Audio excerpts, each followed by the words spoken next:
siang, kami dari kelompok 3 Teologi Feminis akan berbicara banyak hal mengenai hal-hal yang kemarin kami sudah pelajari di pertemuan pertama kemarin di kontrak kuliah, dan ada beberapa hal yang sudah kami bicarakan. Yang pertama, perkenalkan, nama saya Gideon Patrick Duma, angkatan 19. Di samping saya Nama saya Sari, saya angkatan 23. Nama saya Leoni, saya angkatan 23. Nama saya Gebrina Elam, saya angkatan 23. Nama saya Firna, saya angkatan 23. Oke, teman-teman, sebelum kita mulai kita disclaimer dulu ya. Kita akan disclaimer beberapa hal. Yang pertama, teologi feminis itu seperti yang di pertemuan kita lalu dibilang, kalau teologi feminis itu tidak berbicara tentang diferensial, karena itu juga sesuatu yang sudah saya pertanyakan. Meskipun pada akhirnya hal itu pun berangkat dari yang namanya orang nakwa gender. Gender adalah perbedaan status sosial yang dilakukan dalam masyarakat dan budaya kita hari ini. Yang itu gender. Gender itu berbeda dengan yang bilang ibu kemarin, seksualitas. Jadi kita berlakukan saja untuk hal yang kayak gitu, karena memang hal itulah yang menjadi feminis. Oke, lanjut. Pertama saya mau tanya dulu, karena kan biasanya ini kalau misalnya pergi ada kegiatan diskusi begitu, biasanya yang jadi naratornya itu perempuan kan. Tapi sekarang kita buat terbalik, karena ini teologi feminis, jadi kita buat agak sedikit terbalik. Jadi saya nggak akan bertanya ke teman-teman akan jawab sesuai dengan perspektif yang kalian alami. Yang pertama, kalau bicara feminis kan kita sudah tahu kalau feminis itu adalah orang yang berasal dari kata feme, perempuan. Jadi hal itu akhirnya menimbulkan sebuah gerakan baru yang disebut gerakan feminisme, yaitu sebuah gagasan yang timbul dari teman-teman perempuan yang biasanya sering merasa bahwa kami tidak diperlakukan dengan adil. Ini yang akan jadi sebuah pertanyaan khusus buat teman-teman perempuan yang hadir hari ini. Yang pertama, dari sudut pandang teman-teman perempuan, apa hal-hal dalam hidup kalian yang menurut kalian, menurut saya ini jadi sebuah pembelaan buat kaum perempuan? Kalau saya sih misalnya kayak kemudian ketua angkatan kan, Ya. sering sekali yang dipilih itu laki-laki. Baru kalau dibilang perempuan kayak seakan-akan perempuan itu dianggap lemah, kayak nggak bisa menjadi pemimpin. Padahal banyak di kayak organisasi baik yang perempuan juga jadi pemimpin, dan kepemimpinannya itu bagus sih. Malah kayak sama bisa juga perempuan jadi pemimpin. Nah, seringkali justru kalau misalnya perempuan yang mau dijadikan pemimpin, banyak yang tidak setuju, kayak perempuan jangan nih, laki-laki saya, begitu kalau saya. Jadi yang pertama biasanya dari pemimpin lah ya. Perempuan itu biasanya diremehkan sebagai seorang pemimpin. Ada nggak dalam hal-hal kecil biasa dalam rumah? Contoh, ya kamu tukar kamu kumis sama apa sih sama FPB ini, ada nggak gitu? Oh iya, juga pekerjaan toh. Iya, pekerjaan kan. Pekerjaan di dapur itu seakan-akan hanya perempuan yang boleh melakukan itu, laki-laki bukan pekerjaannya itu. Padahal sebenarnya itu bisa semuanya dikerjakan orang. Baru yang menurutku juga itu kayak kayak hal-hal kayak misalnya kasus-kasus pemerkosaan kan, banyak orang yang biasa bilang begini, salahnya perempuan karena dia berpakaian begini-begini. Nah, kalau dipikir kenapa laki-laki tidak disalahkan? Gimana teologi feminis menjawab tentang itu? Yang kadang-kadang kalau misalnya ada kasus pemerkosaan, kayak sering sekali yang disalahkan itu perempuan. Apakah mau dibilang kalau bisa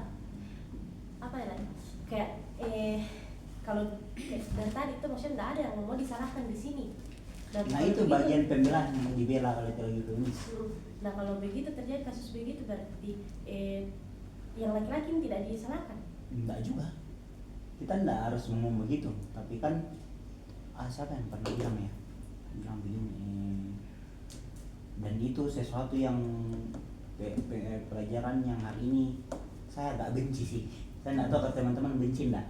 orang yang mengatakan begini, kalau laki-laki itu melakukan hal itu, melakukan seks satu kali, dia itu tidak akan ketahuan. Tapi kalau perempuan itu melakukan seks satu kali, sudah akan ketahuan. Tahu maksudnya kan? Jadi itu pandangan yang sebenarnya menurut saya kurang ajar. Pandangan yang menurut saya kurang ajar. Pandangan yang menurut saya kurang ajar. Tapi kan kalau kita ngomong itu akan selalu ada makanya gue bilang pemerkosaan itu seharusnya diartikan ulang, karena pemahaman kita pemerkosaan itu dulu apa? Bicara pemerkosaan kan berarti ada yang superioritas dan ada yang dominan, ada yang tidak dominan. Makanya dinamakan pemerkosaan, karena yang satu dia tidak dominan, akhirnya dipaksa, itu namanya pemerkosaan. Tapi kalau sama mau, seharusnya tidak dilihat dalam peran itu. Makanya tapi di budaya kita Indonesia ini tidak seperti itu, deh. Akan sama basia atau pemerkosaan sama-sama suka melakukan gitu. Tapi kalau di luar negeri tidak. Makanya kalau misalnya ada aborsi, orang itu kembali yang diserang, bilang kenapa dengan mudahnya kamu melakukan seks, dan saat kamu punya anak kamu mengatakan laku aborsi anakku, yang alasan apa? Malu kok, paling nggak malu kok berhubungan intim dengan orang. Itu kan jadi itu.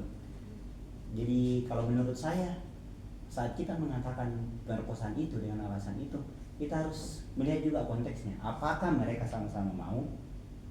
Yang sebenarnya notabene-nya untuk kebudayaan kita Indonesia itu tidak seperti itu. Budaya kita itu pokoknya di sana begitu pokoknya. Gitu. Jadi itu anunya. Jadi kalau sama-sama mau, kalau orang di barat, karena memang beda kita, agak beda budayanya kita di sini yang di luar. Kalau di sana mereka ya, sama-sama mau ikan kami. Tapi kalau di sini kan kalau mereka sama-sama mau bilang tetap perkosaan itu. Biasa sampai dipukul lagi dari orang tuanya. Nah gitu. Kalau kita ngomong pemerkosaan, seharusnya kita ngomong berarti di situ ada yang superior, ada yang tidak superior, ada yang subordinatif. Gitu. Karena bicara feminisme itu, tentang feminisme itu kita bicara tentang bagaimana kesetaraan gender. Kesetaraan gender berarti kita ngomong kesetaraan status sosial ya, bukan kesetaraan seksualitas. Kita nggak ngomong kesetaraan itu. Jadi ingat kalau misalnya kita bicara teori feminis, dia berbicara tentang kesetaraan dalam status sosial kita sebagai perempuan dan laki-laki. Belum berbicara status sosial kita itu sebagai manusia dan sebagai ciptaan. Beda Pak itu konsepnya itu. Ya itu saja, itu anunya. Makanya kalau misalnya ngomong bagaimana kalau pemerkosaan itu, kita tidak bisa ngomong pemerkosaan sebenarnya, tapi yang itu apa tanda? Saya nggak tahu apakah semua orang memahaminya dalam konteks pemerkosaan yang seperti itu, atau pemerkosaan yang terjadi setiap hari di kasusnya kita yang betul-betul main ada kok polisi lapan terus dia bilang kan suka sama suka, gitu. Makanya tapi nantilah kalau video ini dikirim baru kita bisa bertanya sama ibu, bisa menanyakan ulang pertanyaan itu nanti ke ibu sama itu.